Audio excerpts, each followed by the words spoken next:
En mars 2023, l'espace de réflexion éthique de Guadeloupe et des îles du Nord, les Régiens, a invité les professionnels de santé à une conférence-débat au CHU sur le thème de l'accompagnement à la fin de vie dans le cadre d'une large campagne nationale d'information et de concertation.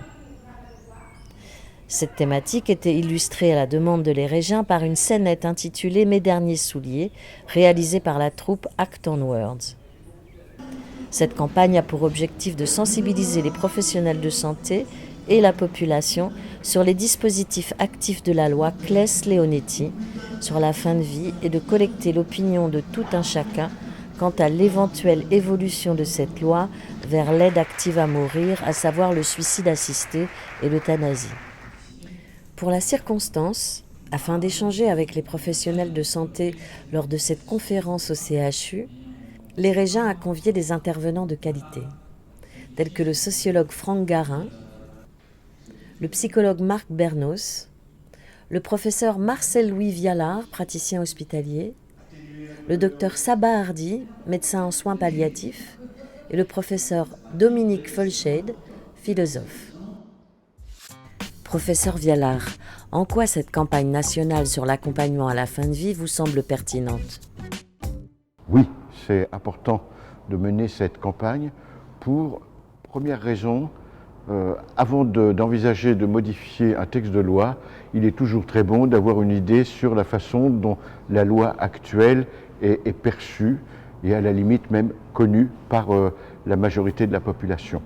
Deuxième chose, il est probablement important de recueillir auprès des populations les questions qui leur semblent encore nécessiter un approfondissement et peut-être réfléchir à l'utilité ou la non-utilité de certains nouveaux apports que pourrait faire la loi. Et par exemple, est-ce que les gens utilisent bien la notion de personne de confiance? Est-ce qu'ils ont bien compris ce que c'est? À quoi elle sert? Pourquoi on la désigne? Et puis ensuite, est-ce que les gens ont bien compris ce qu'était la notion de directive anticipée? Ça n'est pas nécessairement dire « je veux que l'on me fasse ceci parce que c'est comme cela que cela devra se faire ».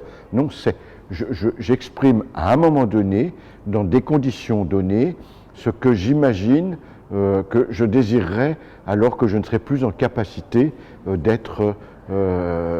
dire ce que je souhaite ou pas. Les personnes pensent beaucoup, pour l'instant, que dès lors qu'ils ont écrit leur directive anticipée, elles sont définitives.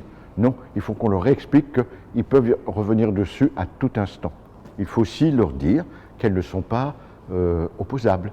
C'est-à-dire que sous certaines conditions, à condition de pouvoir le justifier, les équipes médicales pourront ne pas respecter complètement leur directive anticipée. Mais, dans ce cas-là, ils devront le justifier. Ensuite, est-ce que cette concertation n'aurait pas d'autres apports? Si l'autre apport qui serait intéressant serait celui d'évaluer, a-t-on véritablement besoin de nouvelles mesures? Et si oui, lesquelles? Et si oui, jusqu'où? Et si oui, pourquoi? En même temps, il faut rappeler aux uns et aux autres que la loi ne peut pas tout résoudre dans le détail. Et il y aura toujours des situations qui échapperont au cadre que la loi aura fixé. Et c'est peut-être ça, l'incertitude éthique, et c'est peut-être pour ça qu'il est important de mener de fond en comble régulièrement des concertations et de l'initiation ou de l'incitation à la réflexion éthique auprès de la population. Docteur Hardy, pourquoi a-t-on autant parlé des soins palliatifs durant la campagne sur l'accompagnement à la fin de vie?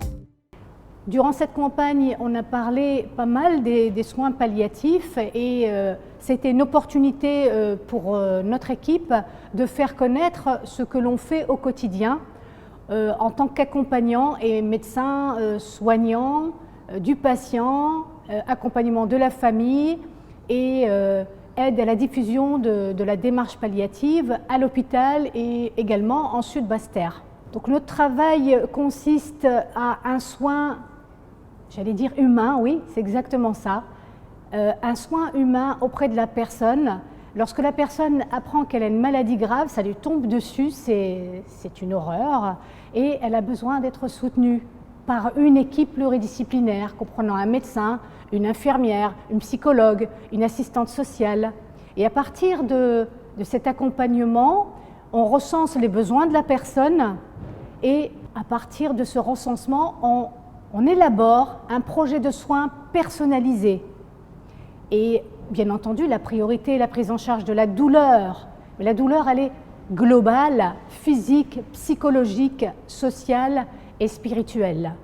Nous sommes, nous, appelés, on travaille beaucoup avec le service de cancérologie du centre hospitalier de la Basse-Terre, avec le docteur Benoît, et on nous appelle dès le début de la maladie grave évolutive, et donc on peut accompagner et le patient et à sa famille, et ce que je dis aux patients, c'est qu'on est là pour vous aider à vivre avec votre maladie chez vous.